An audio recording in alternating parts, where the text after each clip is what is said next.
Hello everyone, welcome to the Love to Live Healthy show with author and weight loss specialist Josephine Fitzpatrick. Our focus is weight loss and losing it with healthy and clean living.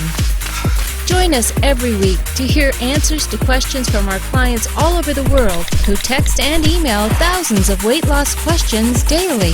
Listen and learn how Josephine answers questions to help you lose weight, eat healthy, and feel great. Hi, everyone. Welcome to the Love to Live Healthy show. I'm Josephine Fitzpatrick. Today's topic is mental detox.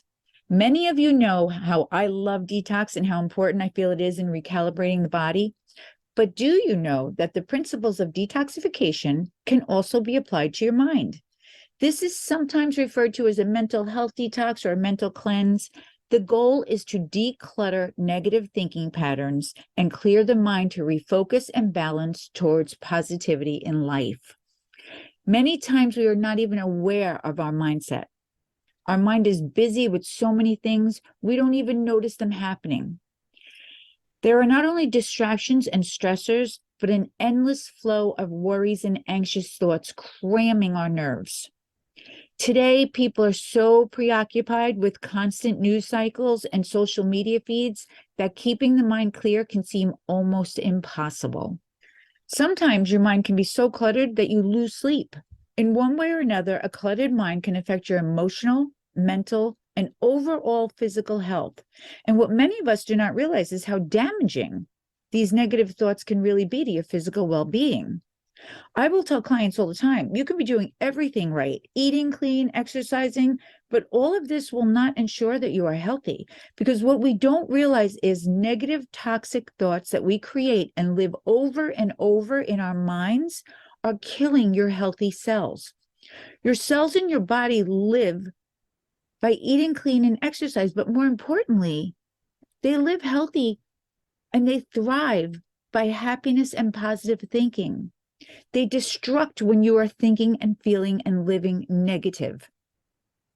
I'm always talking about how important manifestation is and how important positive thinking is, but it's not only to get what you want, it's to keep your mind as healthy as your body. Although the mind and body are often viewed as being separate, mental and physical health are actually very closely related. Good mental health can positively affect your physical health.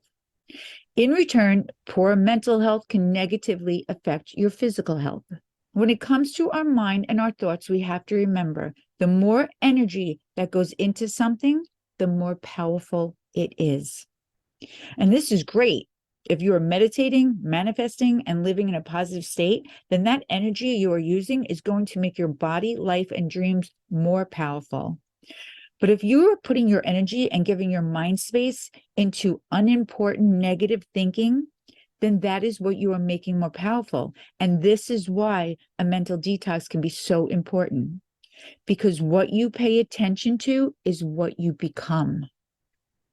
Most people don't realize you do not have a limited amount of time in a day. You have a limited amount of energy. If your life is not going the way you want it to be, it is most likely because you are not being careful about where your energy resources are going.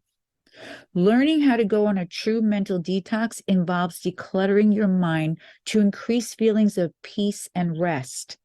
And with the age of technology, social media, and on-the-go mindsets, achieving that true peace of mind where you feel rested and renewed is really difficult.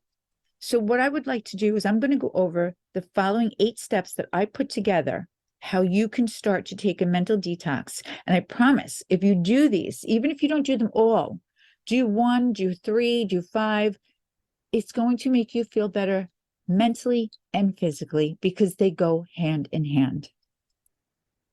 With all the time spent on social media, the first thing you should do is unfollow anyone who doesn't add anything positive to your life. Okay, that's the first step. If you're going to spend time online, make it a productive and positive experience. Regularly clean out who you're following and make sure that every account you do subscribe to is actively adding something to help make your life better. The second step, a great way to center yourself, is to spend time practicing meditation, manifestation, or prayer, depending on your background or what you like to do. I combine all three. I 100% believe in the power of the energy of the universe, meditation, and the power of prayer. I do all three daily, but you do not have to do that. Start by focusing on one, maybe just on healthy breath patterns and positive self-affirmations. They can be a great way to find your focus, okay, and to clear your mind. The discipline of regular meditation, manifestation, or prayer can help you find ways to stay calm throughout your daily life. And remember, if you do not pray or you do not do manifestation, you can just meditate. And meditation can be just about thinking nothing at all. Doesn't that sound wonderful? To give your mind a rest and don't think about anything, just clearing the mind. Just ease your worries by thinking of nothing at all. Let your mind rest. Take 10 or 15 minutes. Meditate by just allowing thoughts to come and go as they please. The beauty of meditation is the art of just letting things happen. Close your eyes and watch your negative thoughts drift away, okay? They will come, they will be present, they will go away. That is probably the easiest. If you don't do any of the three, that is the easiest. If you do two, great. If you do all three, wonderful. Do what works for you, but one of the three is very important.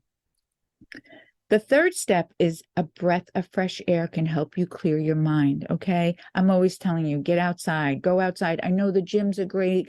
You have gyms in your home. You go to the gym, but you need to be outside. When things get tough, take a deep breath and go somewhere else in nature.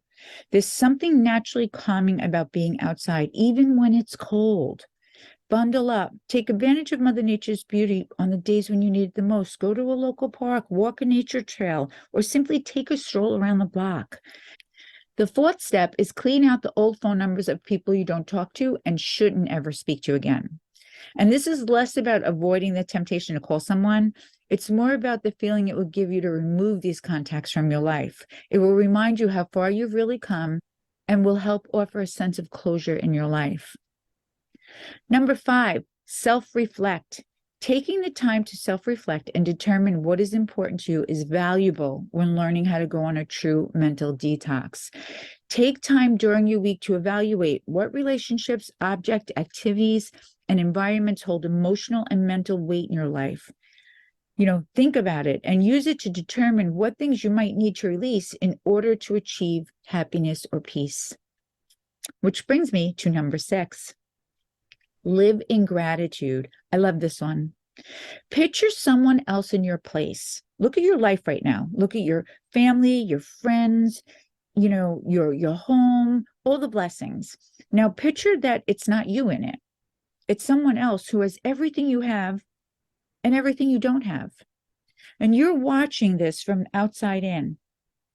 I bet your first thought is, I wish I had that life. Being grateful for what you have is more than just being happy. It's truly being present in gratitude for all your abundance of blessings you have in your life at the moment. You have to live in gratitude at the moment. Stop wanting for more or thinking about what you don't have. Look at your life and what you do have. And that's what you're grateful for. And when you can do that, you're already clearing so much space. Not to mention how wonderful it feels to really be grateful for what we have. We do forget this. It's one of the things that I think a lot of people take for granted. They are not grateful for what they have. They're always looking for more or wanting what they don't have and, living in that mind space. And that is negative. That's negative mind space. Positive mind space is being grateful for what you have in the moment. Okay, we always hear how things can be just taken away from us so quickly, and we wish we would have been grateful for them. This is what I'm talking about. Look at your life. Look at all the abundance of blessings. Be grateful for what you have right now. Live in that mind space. It's not easy. A lot of people have a really hard time doing it.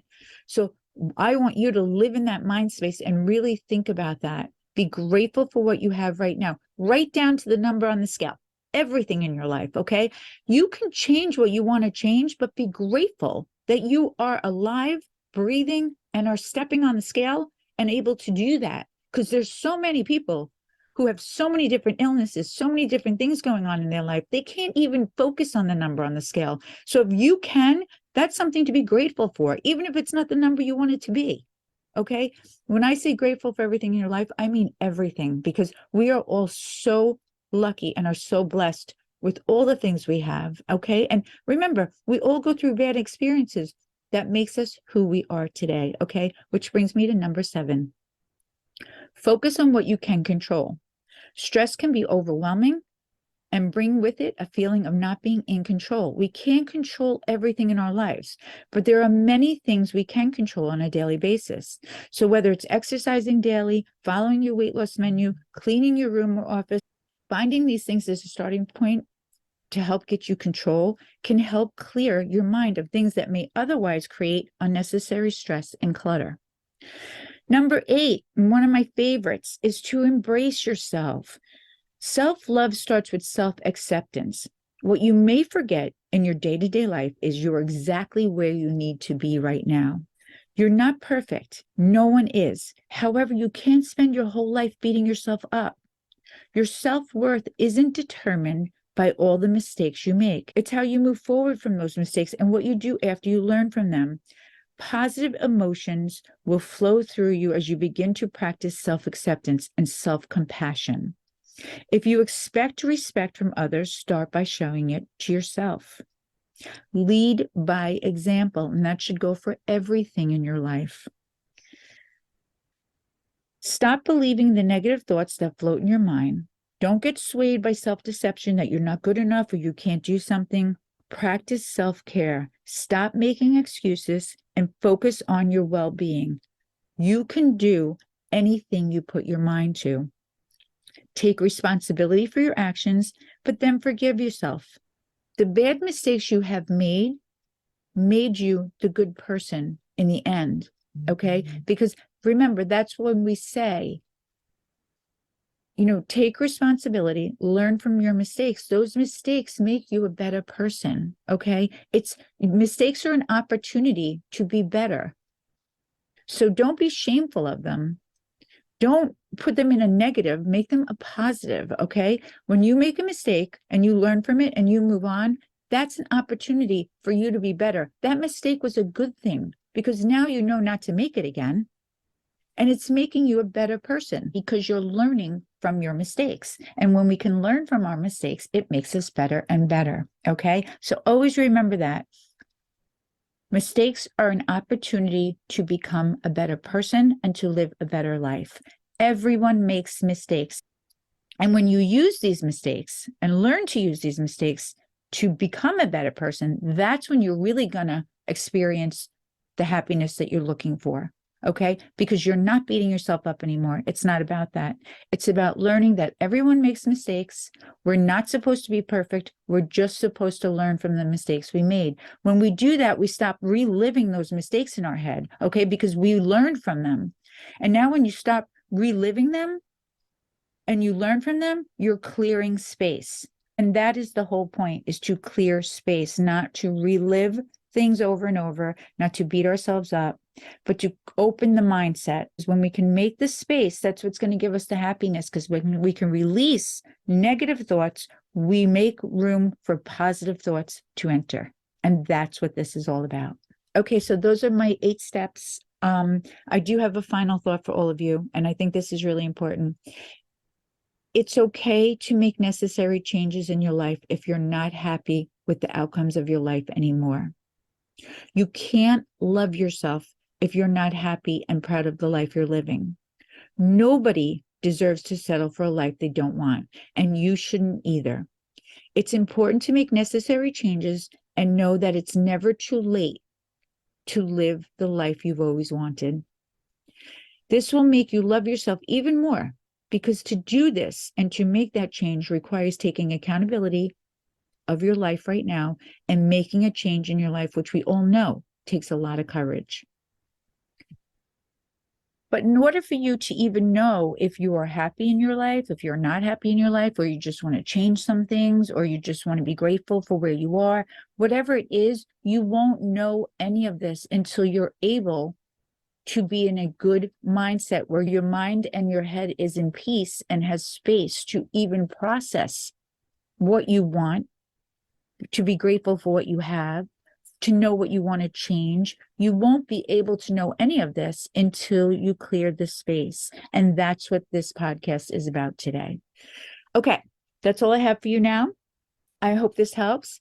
I'm wishing everyone a healthy, happy week full of love and peace.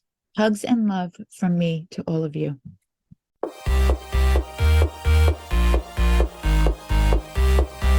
Thanks for listening to Love to Live Healthy with Josephine Fitzpatrick.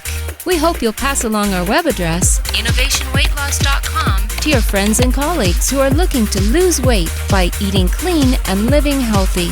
Be sure to check out our archives section on our website for previous podcasts. Join us next time for another edition of Love to Live Healthy with Josephine Fitzpatrick. The content in this podcast is not intended in any way as a substitute for professional medical advice, diagnosis, or treatment. Always seek the advice of your physician or other qualified healthcare provider with any questions you may have regarding weight loss or any medical condition or treatment, and before undertaking a new healthcare regimen. And never disregard professional medical advice or delay in seeking it because of something you have listened to on this podcast.